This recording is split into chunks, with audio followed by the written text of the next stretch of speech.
pas... Venez, madame. Venez, c'est chaleureux. On parle de récit. Le récit et l'imaginaire. Comment on change le monde joyeusement. Allez, un cri du cœur. Bon projet, alors. Bon projet. Je reste. T'as vu ça? Plus 50%. Samy n'est pas dans les parages. Bon, je démarre. Hein. Ok.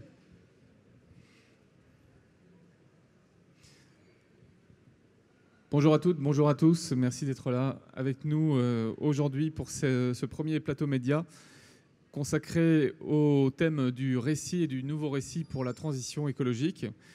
Évidemment, la question climatique est au cœur de ce sujet. C'est une question que je vais poser, celle du récit, de ses modalités, de ses formes, la question de l'imaginaire et la question de la façon dont le public peut répondre à ces sollicitations en termes de récit.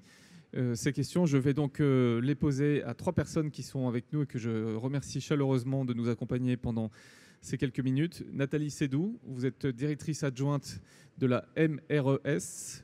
Je ne sais pas si on dit MRES ou MRES, la MRES, voilà, avec l'accent du Nord, Maison régionale de l'environnement et des solidarités de Lille. À votre droite, François Dérault, directeur de l'Association française des petits débrouillards. Et à ma gauche, Stéphane Juguet est anthropologue, prospectiviste et directeur de l'agence What Time Is It? Voilà, merci. Vous avez vos micros, vous pouvez vous en munir. Je vais commencer avec vous, Nathalie Sédou, pour que vous nous disiez quelques mots d'une exposition qui est ici visible à Nantes, une exposition photo sur la thématique du climat. Est-ce que vous pouvez... Alors, on va essayer de travailler l'imaginaire et avec des mots de représenter des images. Pour une fois, souvent c'est l'inverse. Que raconte cette exposition? Que donnez-vous à voir? Alors, c'est une exposition que nous avons initiée en décembre 2015. Donc l'idée, c'était de commencer avec la COP21 et non pas de terminer avec la COP21. Et cette exposition, c'est le fruit d'une rencontre avec un photographe, d'une inspiration qui venait d'un musée américain qui avait proposé à son public de répondre à des œuvres d'art qui étaient nouvellement acquises. Et dans notre association, on a vraiment envie d'essayer de sortir de nos pratiques habituelles. On s'intéresse au DIY, do it yourself, aux pratiques collaboratives, et on avait envie de parler du climat d'une façon un peu différente de ce qu'on avait l'habitude de faire, et d'amener un nouveau média, l'image, qu'on n'a pas forcément l'habitude d'utiliser, et à travers une approche qui soit vraiment une approche sensible. Donc nous avons travaillé avec un photographe qui s'appelle Éric Lebrun, qui a une agence dans le nord de la France qui s'appelle Leitmotiv. Et ce qui a été très riche et très intéressant, ça fait écho à ce qui a été dit ce matin, c'était qu'on était dans une collaboration nouvelle et il nous a amené des images que nous n'aurions pas su aller chercher nous-mêmes. Par exemple, quel genre d'image? On ne les connaît pas parce qu'on ne connaît pas forcément les artistes photographes. Voilà, nous sommes dans des milieux un peu séparés. On ne saurait pas les trouver. Je pense évidemment à l'image qui est d'ailleurs que nous avons repris, qui est une photographie d'un photographe anglais qui s'appelle Simon Norfolk, qui est le plus connu de cette sélection des 10 photographes, et qui participait à un projet international qui s'appelle Project Pressure, qui a réussi à représenter dans une seule et même photo 2 limites d'un glacier, du glacier du Mont Kenya en Afrique. Donc, la limite actuelle que vous voyez, la ligne de feu, la limite en 1987. Donc, il arrivait à suggérer beaucoup de choses dans une image.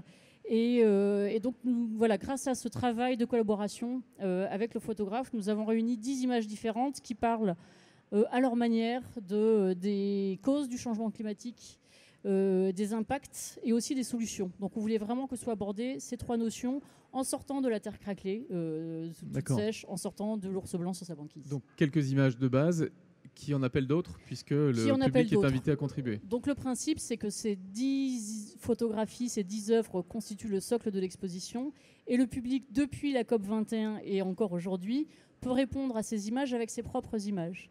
Et donc ainsi se constitue un récit visuel collectif et qui se complexifie et qui évolue. À chaque nouvelle exposition, l'exposition est différente et intègre 2 nouvelles images à chaque fois. Donc vous pouvez en voir un aperçu ici à Nantes pendant 3 jours avec 5 photographies, dont 3 qui sont entourées des réponses qui vont être envoyées vers le public. D'accord, très bien. On va revenir à ce dispositif et à aux conclusions que vous pouvez en tirer en termes de sensibilisation et de levier sur le public. François Deroux, de votre côté, rappelez-nous ce que fait l'Association française des petits débrouillards et quelle est sa méthode. Alors, l'Association des petits débrouillards, c'est une association d'éducation populaire. Donc là, on est bien dans un champ hors l'institution éducative, mais qui parle d'éducation, donc auprès des jeunes, et dont la spécificité est de s'intéresser, pour reprendre un peu votre thématique, au récit scientifique de l'humanité. Donc en gros, comment les sciences, elles, racontent l'humanité. Donc, et quand on parle des sciences, évidemment, chaque science a sa spécificité. La physique, la chimie, la biologie, l'anthropologie, la sociologie ne racontent pas la même histoire avec les mêmes méthodes. Donc à chaque fois, il y a des méthodes différentes, des points de vue différents et des façons de fabriquer le récit différentes. Le public des petits débrouillards? Le public, essentiellement des publics jeunes, donc à partir de la maternelle, 5-6 ans, et jusqu'à des jeunes adultes, 25 ans, qui composent aussi une grande partie de nos militants. D'accord. Et quelles sont les formes que vous leur proposez? On n'est pas dans une classe, on n'est pas... on est hors les murs, en tout cas, par rapport... Voilà, alors, les formes vont prendre différentes expressions selon que on est très jeune. Donc là, on est quand même obligé d'aller dans des endroits fermés, des salles d'activité. Donc ça peut être des centres de loisirs, les centres sociaux, les MJC que tout le monde connaît. Mais on peut aussi avoir des formes d'intervention qui sont un peu différentes. Plus on monte en âge, donc en autonomie des jeunes. Notamment, nous, on a des dispositifs itinérants qui sont des minibus. On a des minibus qui sillonnent la France, il y en a une douzaine, et qui s'installent dans les villages, comme le cirque s'installe avec des stands. Et on déploie tous nos savoir-faire, tous nos outils pédagogiques. Et puis aussi des dispositifs qui sont plus de mobilisation, on va dire là, c'est pour les plus grands, les lycéens ou les jeunes adultes, qui sont des dispositifs européens ou franco-français qui leur permettent de se mobiliser entre eux. Donc là, on les aide à s'organiser pour qu'eux-mêmes fabriquent leurs propres connaissances et leurs propres projets. Je termine les présentations donc avec Stéphane Juguet. Je vous ai présenté. Entre autres missions, vous travaillez actuellement à Grande-Synthe, donc ville du nord de la France, qui a été mise un peu sous les feux de l'actualité avec le travail qui a été fait par son maire, Damien Carême, dans l'accueil des migrants. Alors, ce n'est pas sur ce sujet précis que porte votre travail, mais c'est dans ce contexte-là aussi qu'il s'inscrit. Voilà, donc oui, j'ai été invité par Damien Carême à l'aider à réfléchir sur cette notion de territoire en transition. Avec une particularité, c'est qu'on est à Grande-Synthe, c'est une ville qui connaît une crise industrielle, une crise migratoire, une crise écologique, parce qu'avec la montée des eaux, on ne sait pas ce que deviendra ce polder quasiment. Donc il y avait ce souci surtout aussi d'essayer de trouver un moyen d'embarquer les habitants qui sont pour 26% sous le seuil de pauvreté dans ces enjeux autour de la transition. Donc là, se posait forcément la question du récit, parce que c'est le thème qui nous relie aujourd'hui, et comment on arrive à raconter un récit populaire. Et entre guillemets, comment on popularise au bon sens du terme, à la fois comment on gagne en audience et comment on touche des populations qui sont dans des logiques temporelles qui sont bien loin de celles que nous raconte la transition, sachant que c'est le quotidien, je dirais. C'est des gens qui sont emprisonnés, je dirais, dans leur mode d'achat type Lidl parce qu'ils n'ont pas d'autre choix. Et pourtant, on sait que ces gens qu'on entend peu, qui sont les sans-voix, c'est aussi les sans qui on ne peut pas vraiment changer ou faire muter le monde auquel on aspire. Donc on voit que Damien Carême était confronté en fait à je dirais, le sentiment qu'il vivait dans un territoire qui connaît la dystopie, je dirais, le sentiment qu'on est en crise, crise écologique, crise économique, crise industrielle, crise migratoire, et en même temps la nécessité de devoir changer de paradigme.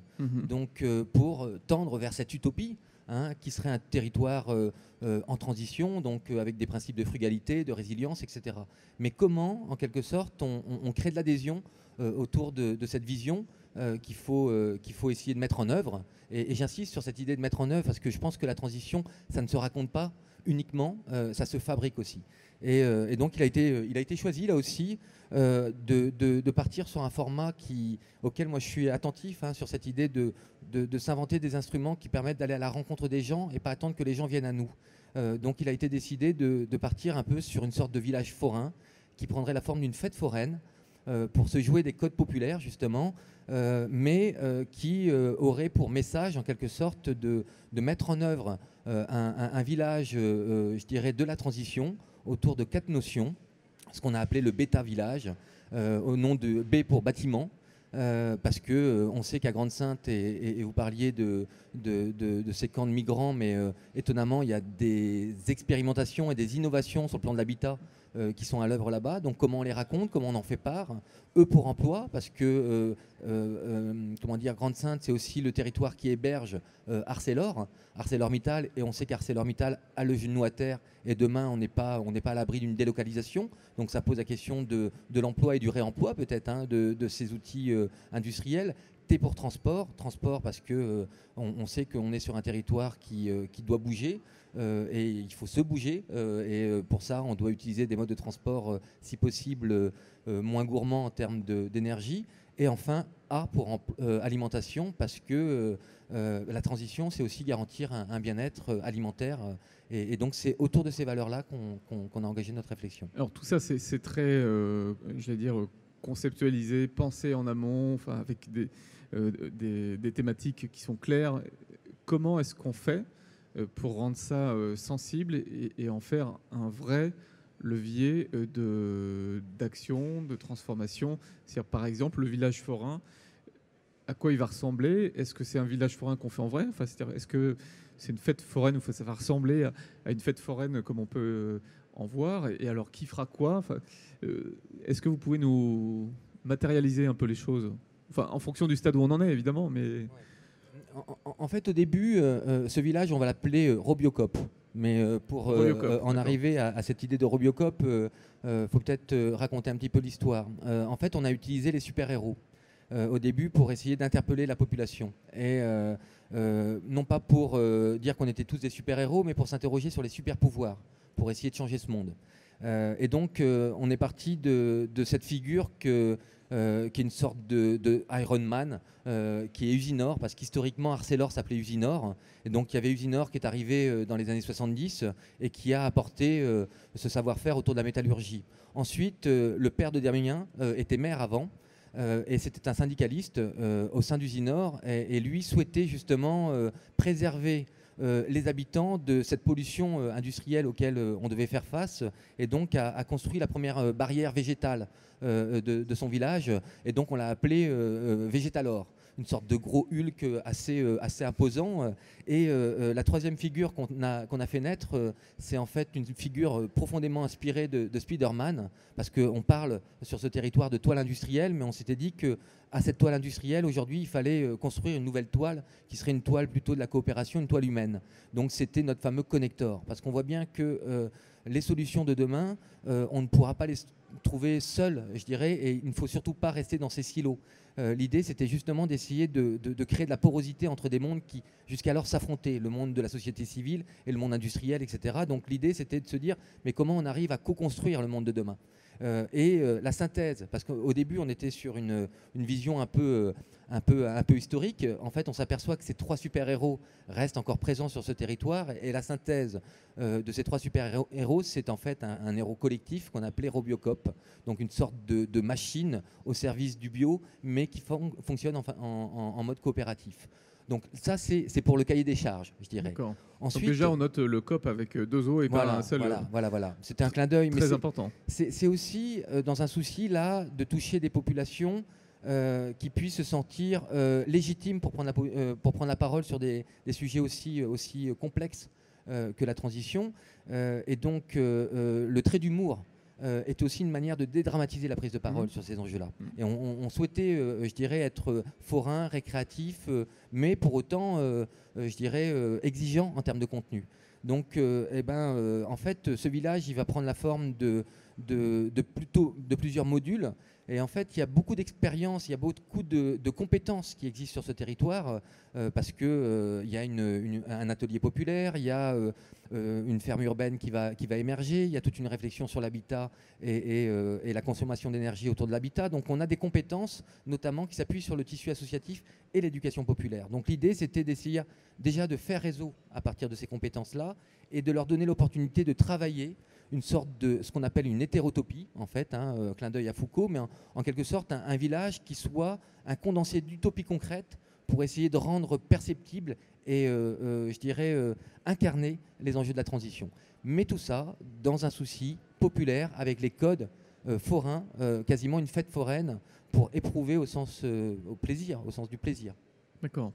Alors François Deroux, est-ce que ce type de procédé, de transmission des messages sont ceux auxquels vous faites appel, vous, dans vos je sais pas comment le dire, vos formations, vos opérations de sensibilisation, ateliers? Est-ce que ça marche? C'est quoi les limites éventuelles aussi de ces procédés? On parlait de ce qu'on vient d'entendre. Cette mise en image. C'est compliqué d'avoir une analyse un peu à chaud comme ça de ce que tu fais, mais bon, je vois bien que ça ressemble beaucoup, en fait, parce que dans ce que tu racontes, il y a une partie qui est vraiment assez poétique et qui, que je trouve très, très jolie. Et en même temps, il y a aussi une démarche rationnelle derrière. Bon, on voit bien, il y a un mélange des deux. Donc nous, évidemment, de ce qu'on sait faire, on va dire qu'on ne travaille jamais seul sur les territoires. On a toujours des personnes qui viennent un peu... c'est toujours des projets collectifs. Et nous, ce qu'on peut apporter, c'est toujours essayer de modestement ce que le récit scientifique apporte comme aussi dose de rêve, d'engagement, de mettre les enfants en mouvement, parce que les sciences et les technologies, c'est pas malheureusement comme c'est trop, ça sert trop à l'école comme un instrument de sélection, et nous on va en faire un instrument de partage, ce qui n'a rien à voir. Donc re-raconter comment ici dans la ville de Jules Verne, on voit bien comment les sciences peuvent enchanter aussi le monde. Donc redonner aux sciences le pouvoir de capacité de changer le monde et que les enfants se l'approprient, ça fait partie de la démarche qu'on on essaie de prôner et de développer sur les activités. Et ça marche très très bien. Il n'y a aucun problème ni de genre, ni de classe sociale, ni de discrimination de quelque sorte que ce soit. Tous les enfants sont égaux devant finalement le questionnement et l'émerveillement possible devant des choses qu'à partir du moment où on leur propose d'y participer avec honnêteté et bienveillance. Est-ce qu'au fil des ans, dans les modules que vous faites et que vous proposez, comment est-ce que la question du changement climatique, par exemple, est-elle intervenue, j'imagine, progressivement et sans doute en se métamorphosant? Oui, alors chez nous, en tout cas, ça a beaucoup bougé, mais je pense que ça a bougé pas mal un peu partout. On va dire il y a une vingtaine d'années, on avait fait une malle pédagogique sur les changements climatiques, ça s'appelait pour 1 degré de plus. Donc aujourd'hui, on en a gagné trois autres, malheureusement. Ce qui montre aussi la limite un peu de ce qu'on peut faire quand on est un peu seul. Et effectivement, les pédagogies, on racontait les climats par les sciences du climat. Ce qui était certainement insuffisant.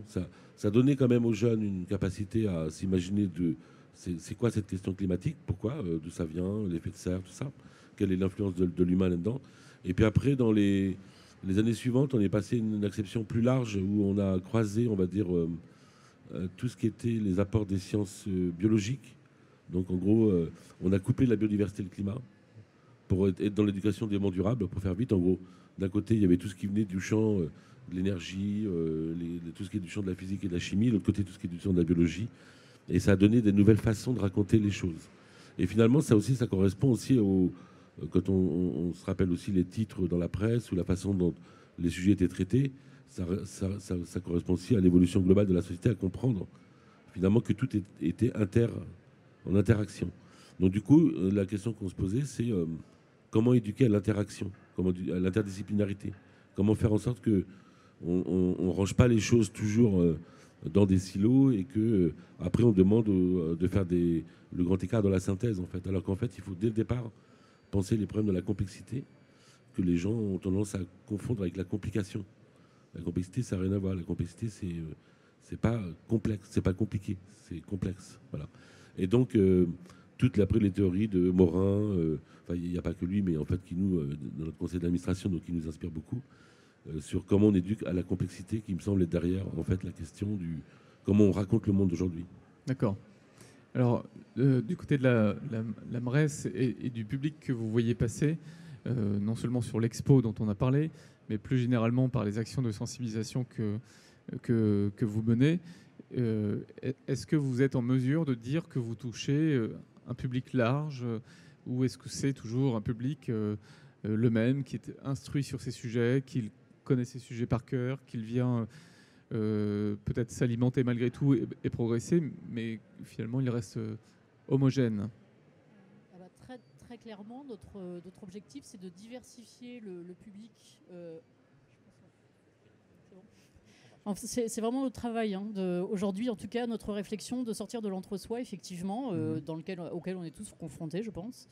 Et donc, effectivement, une exposition comme celle-là, ou les Ripper Café qu'on organise à la MRES, nous mettent en relation avec un public qui ne nous connaissait tout simplement pas, en fait. Donc, ça, Ripper, du terme réparé. Réparé Café, oui.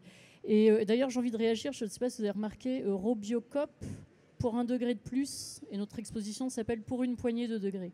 Oui. Ne serait-ce même que dans ces choix-là, on est de toute façon dans une référence à un imaginaire. J'espère que la référence au western ne nous a pas échappé. Elle ne nous a pas échappé. Je pense que rien qu'à travers cette petite chose-là... C'est pour une poignée de dollars, non, c'est ça pour une poignée de dollars, oui. Justement, enfin, on s'amusait à jouer aussi sur le jeu de mots, les dollars et les degrés. On est quand même sur cette problématique aussi, changement de modèle de société. Voilà, on va troquer, on va abandonner les dollars et puis se préoccuper des degrés. Et puis une pointe d'humour. Ne serait-ce que ces choix-là, je pense, des uns et des autres, témoignent bien du fait qu'on a envie de parler autrement de ce dont on parle depuis longtemps et de toucher un autre public. Et sur l'exposition, typiquement... notre volonté, c'est aussi, en proposant au public de répondre, c'est de s'arrêter sur une photo, de la regarder, de réfléchir, d'aller... Ça n'est pas la même chose que de voir une exposition, on passe devant quelques photos et puis on continue et on a oublié. Là, on a concrètement participé à un récit et toute personne qui participe a construit l'exposition avec d'autres personnes. Et quelque chose se dessine et c'est vraiment frappant. Maintenant, on est à... 8 mois du début de ce projet, on se rend compte qu'il y a des thèmes qui ressortent très fortement. Par exemple, qui sont peut-être pas anodins. Par exemple, le thème de la nature. Ce qui nous a vraiment très, très marqué, c'était que la question du rapport à la nature soit revenue de façon aussi forte, alors qu'on ne l'avait pas anticipé, mais clairement pas anticipé. Quelle est la question que se posent les gens ? En tout cas, à travers les photographies qu'on voit, parce que ça, je reviens aussi sur la complexité, c'est une photographie, en tout cas ces photographies et des photographies d'artistes, il n'y a pas un sens univoque, c'est polysémique, on peut les comprendre de diverses manières. Mais en tout cas, ce qu'elles nous disent, ce qu'elles ont l'air de nous dire, c'est de nous inviter à reconsidérer notre rapport à la nature, à se sentir faire part de la nature, ne pas se sentir extérieur comme un objet que l'on va maîtriser, comme si le changement climatique est un objet qu'on regarde aussi de l'extérieur. Le changement climatique, c'est la nature qui bouge, au final, et le fait que notre monde devient de moins en moins habitable, qui est aussi une autre thématique très forte dans l'exposition. Et c'est intéressant parce qu'à travers les réponses que l'on voit, on sent bien que le public l'a saisi. Non seulement il l'a saisi, mais en plus il nous fait prendre conscience qu'on a amené ces thématiques-là sans forcément les penser aussi fortement au départ. D'accord. Alors, quelles sont, Stéphane et François, des thématiques qui reviennent un peu en interaction quand vous sollicitez le public ? C'est quoi les termes employés ? Qu'est-ce que ça révèle ? Je pense qu'une des thématiques, là je parle quand on va à l'échelle de la rue, c'est effectivement cette nécessité de changer ce monde dont on a conscience qu'il ne répond plus à nos désirs. Il y a quand même une thématique qui était propre à Grande-Synthe, qui n'est pas que le pouvoir d'agir. On parle beaucoup du pouvoir d'agir. Très vite, ces gens nous disent, sans pouvoir d'achat, on n'a pas vraiment beaucoup de moyens. Et je l'ai trouvé assez intelligent, assez pertinent dans cette capacité justement de ne pas montrer du doigt tel ou tel secteur d'activité. Par exemple, c'est un territoire fortement industriel, naturellement industriel, je dirais. Et ils avaient pleinement conscience que les qualités de vie qui étaient propres à la ville de Grande-Synthe, qui est une ville plutôt agréable à vivre en raison de ses équipements, étaient principalement dues à cette industrie qui avait permis justement de pouvoir, via la taxe professionnelle, équiper la ville. Et ce souci, en tout cas, d'essayer de trouver des solutions en complicité avec le tissu industriel, nous obligeait à être très intelligents dans notre capacité à faire ensemble. Oui, donc de ne pas renier l'histoire. Voilà, de ne pas renier l'histoire et d'essayer de co-construire des solutions en essayant de mélanger, d'hybrider, de faire fusionner des mondes qui, traditionnellement, on avait tendance à les opposer. Premièrement. La deuxième chose, c'est que, effectivement, alors qu'on est dans le récit, c'est que, certes, cette nécessité d'inventer cette épopée pour essayer de transformer le monde, parce qu'il y a aussi une dimension de transformation sociale derrière la notion de transition, hein, c'est aussi que ça ne se raconte pas uniquement, ça doit se fabriquer. Et je trouvais intéressant de voir que beaucoup de personnes mettaient en avant ce principe d'atelier pour essayer de construire des solutions et pour essayer de fabriquer des solutions.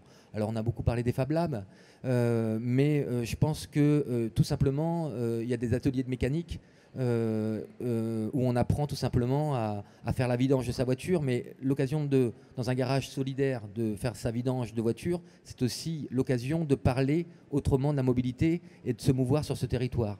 Et en même temps, c'est autour de ce moteur que se construisent des alliances et se construisent des familiarités avec des populations qu'on n'aurait pas eues et qu'on n'aurait pas captées via des réseaux plus classiques. Donc je pense que c'est cette complexité-là des alliances et des stratégies d'intéressement qu'il faut réussir à mettre en œuvre en s'appuyant à la fois sur le dire, mais pas uniquement, et également sur le faire. Et dernière chose, ce qui moi m'a beaucoup marqué aussi, c'est que quand on parle de transition, on nous parle toujours du grand récit. Ici, à Nantes, on va lancer le grand débat sur la transition énergétique. Alors certes, c'est vrai que, et le lieu dans lequel on est, on voit bien qu'on vient discuter des grands enjeux. Et je pense qu'il est important de prendre soin aussi des petites histoires. Et Grande-Synthe, justement, est remplie de petites anecdotes, de petites histoires de vie, avec des expériences qui sont importantes à capitaliser, parce que, comme les grands fleuves, hein, c'est les petits ruisseaux qui créent les grands fleuves. Et je pense que ce grand récit doit être largement relié à ces petites histoires de vie, à ces trajectoires, à ces anecdotes. Et c'est bien cet attelage-là qu'il faut réussir, d'où l'idée de mettre en place un forum un peu récréatif et festif qui permette à ces petites histoires de s'exprimer. Voilà. D'une façon générale, question que je pose un peu à tous les trois, quels sont les ressorts du récit, en complément de ce que vous nous avez dit là, qui vous semblent mobiliser un peu les troupes? Est-ce qu'il y a des... On a parlé de l'humour, enfin on a évoqué l'humour là, un peu en début d'échange. Stéphane parlait des super-héros comme figure emblématique. Je crois qu'on a évoqué l'alimentation aussi. Alors là, c'est pas une recette, enfin pardon, c'est pas une recette en soi, mais il y a peut-être une thématique mobilisatrice. C'est où ça répond où, d'après ce que vous voyez? Et inversement, peut-être qu'il y a des endroits où ça répond pas du tout. Oui, mais on va rester un peu positif. En tout cas, pour nous, le plaisir doit être au centre. Voilà. Mais comme il doit être au centre de tout acte pédagogique, enfin, c'est pas, ce que je dis n'est pas très original, mais le plaisir, évidemment, et le plaisir, c'est le plaisir de découvrir, le plaisir de comprendre, le plaisir d'inventer, le plaisir de partager, le plaisir de faire ensemble et de surmonter des choses ensemble. Et il faut qu'on remette le plaisir au centre, me semble-t-il. En tout cas, pour un acte, pour un pédagogue, c'est le b.a.-ba, on va dire, si on veut essayer de partager un petit peu ce que nos ancêtres ont pu comprendre de la façon dont on vivait ensemble et pourquoi on en est arrivé là. Donc ça, c'est la condition nécessaire. Est-ce qu'elle est suffisante? On voit bien que c'est pas suffisant, parce qu'une fois qu'on a dit ça, après il y a des logiques, on va dire, on a parlé ce matin dans la plénière, qui sont plutôt macro, on va dire, qui sont plus dans les seulement, on va dire, de l'acte pédagogique ou du projet local, aussi important, beau et intelligent soit-il. Il y a un moment, il y a besoin aussi qu'on trace des grandes lignes pour que toutes les sociétés ou les sociétés aient l'impression d'aller dans le même sens. Et au-delà des lignes, effectivement, que ça se traduise en actes. On l'a bien entendu ce matin. On va dire, on a des objectifs, mais après, je peux vous dire que, y compris dans le système éducatif français, avant que ça soit mis voilà, en véritable réforme et façon de faire et intégrée dans toutes les politiques publiques, il y a quand même encore un long chemin, malheureusement. Mais pas que dans l'éducation, là. Nathalie Sédou. Oui, moi je reviens complètement sur cette idée de petites histoires. Les récits, c'est ça. Hein. Enfin, quand on prend la littérature, les films, les séries, les BD, on suit, on raconte ce qui arrive à un personnage, ou un personnage s'interroge. Et il y a quelque chose d'universel souvent qui va... voilà, qu'est-ce qui fait qu'une histoire nous plaît? C'est qu'il y a un individu, une histoire personnelle, une trajectoire, mais qu'il y a quelque chose d'universel dans laquelle on va se retrouver. Et dans les photographies que nous montrons, il y a quelques photos qui sont vraiment dans cette logique-là. Je vous invite à aller voir Urban Farmer qui est accroché ici à Nantes. Si vous n'avez pas le moral à un moment, dans les 3 jours, vous descendez, vous allez la voir, vous verrez, ça ira beaucoup mieux. C'est un paysan chinois qui habite en ville, dans une ville, Chongqing, qui est une ville immense, qui s'est développée très rapidement. C'est une photo de Tim Franco qui a fait un travail sur cette ville qui a donné aussi lieu à un livre qui s'appelle Métamorpolis. Et on voit ce paysan devant des tours immenses qui s'est mis à l'agriculture urbaine, qui continue à cultiver et il y a quelque chose qui passe dans la photo, dans le regard, dans le personnage, qui fait qu'on se sent vraiment bien. Et je suis persuadée, enfin on le voit avec le film Demain, il y a des personnes, des personnages dans le film Demain qui nous enthousiasment. Je pense, il y a aussi la littérature, on en parlait tout à l'heure, à Marie Desplechin qui a écrit un texte magnifique qui s'appelle Aux enfants, qu'elle nous a laissé publier d'ailleurs sur le site, vous le retrouvez sur notre site. Voilà, que ce sont de petites situations, de petites histoires et qui nous font vraiment prendre conscience que ce sont des choses importantes pour nous. Et voilà, la fierté, l'envie de partager, l'envie de vivre dans un monde sain, hein, désirable. Et ça passera nécessairement par ça. En tout cas, nous, on en est absolument convaincus.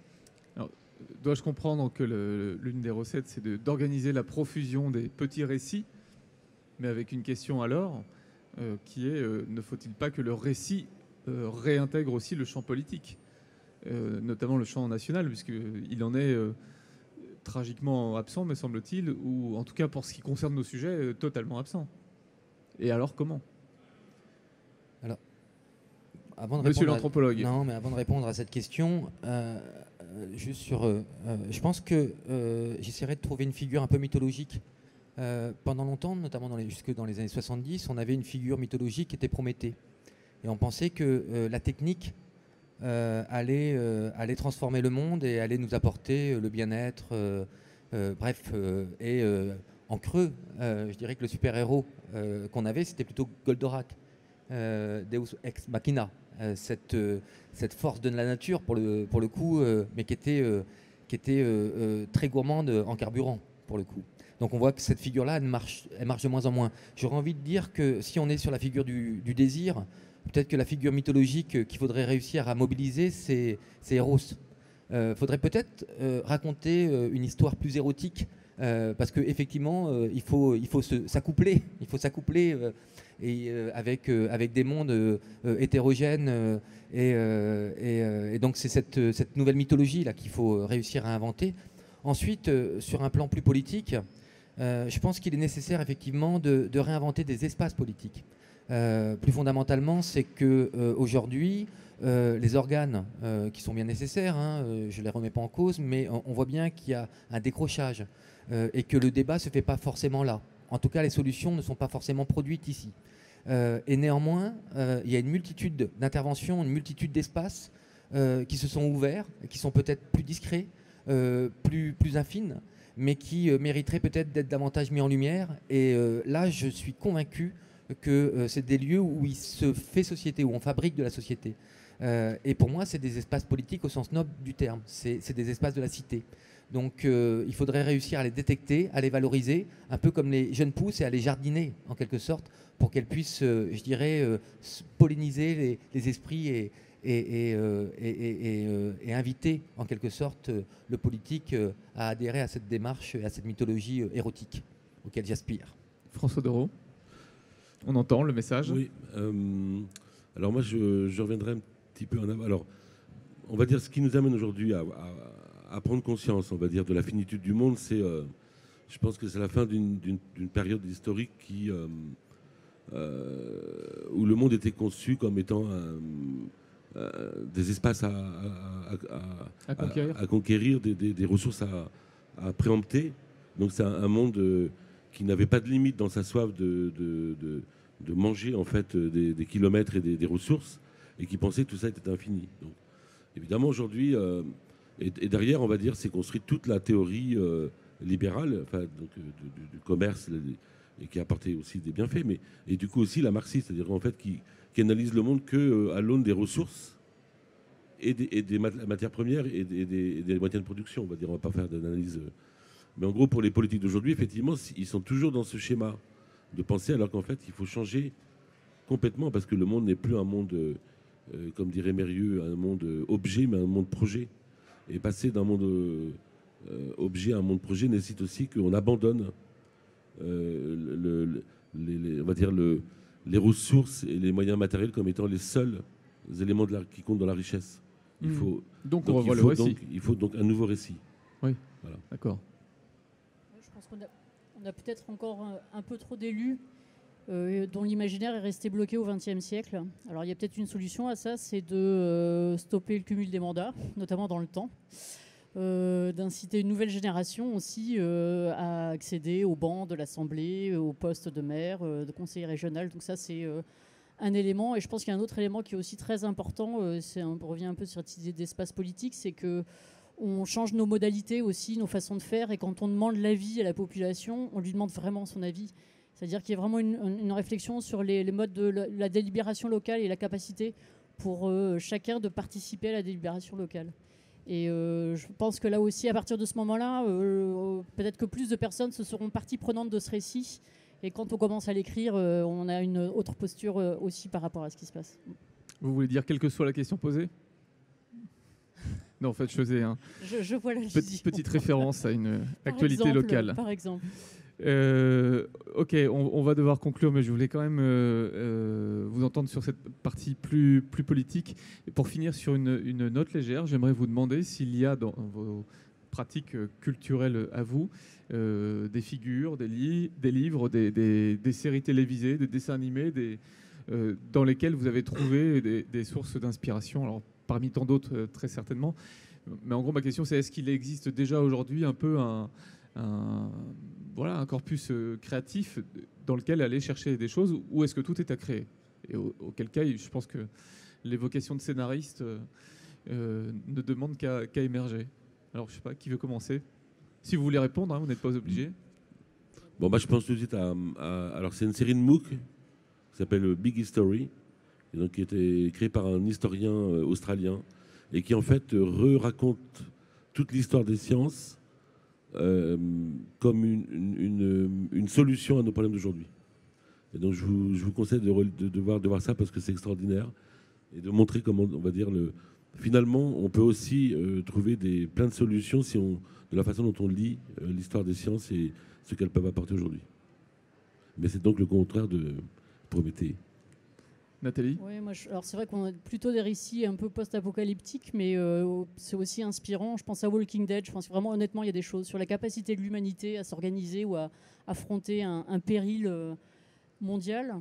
Avec la question de la démocratie qui vient derrière, qui est quand même qui nous préoccupe également. On en parlait tout à l'heure. Je pense à Take Shelter, un film de Jeff Nichols aussi que je trouve intéressant sur l'indifférence de la société quand très peu nombreux sont ceux qui alertent le reste de leurs concitoyens et leur isolement. Alors c'est de moins en moins le cas aujourd'hui, heureusement. Je me dis peut-être, il y a plein de choses qui existent, on ne les voit pas. C'est plutôt ça. Dans le travail photographique, vraiment, il y a certains artistes que nous présentons qui font un travail stupéfiant et qui documentent et qui montrent et qui s'interrogent. Donc tout existe. La question, c'est plutôt notre capacité, la capacité des politiques, la capacité des ONG à aller trouver ce qui se fait déjà. La question, c'est y aura-t-il un nouveau langage, comme il y a eu, je pense, au néo-réalisme, un moment après la Seconde Guerre mondiale, c'était plus possible de faire des films exactement comme on les faisait avant. Est-ce que quelque chose de cet ordre-là est en train de se passer ou pas? C'est difficile à dire, je ne sais pas, mais ce serait intéressant de voir ça dans quelques années. Stéphane? C'est moins un film qu'une époque, moi, qui m'intéresse là. Et je me dis qu'il faudrait qu'on réinvente ce principe de la Renaissance. Et je pense qu'on a besoin de trouver une nouvelle ligne d'horizon ou une nouvelle perspective. Et je pense à l'œil de Quattrocento, en fait.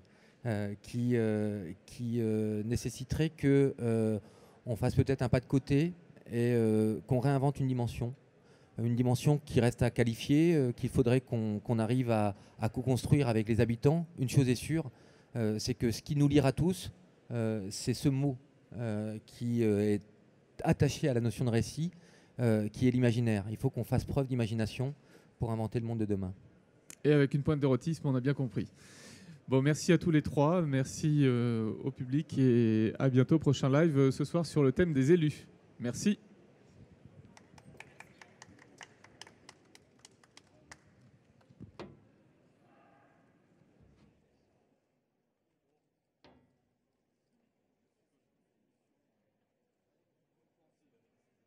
On va garder le podcast, c'était vraiment intéressant.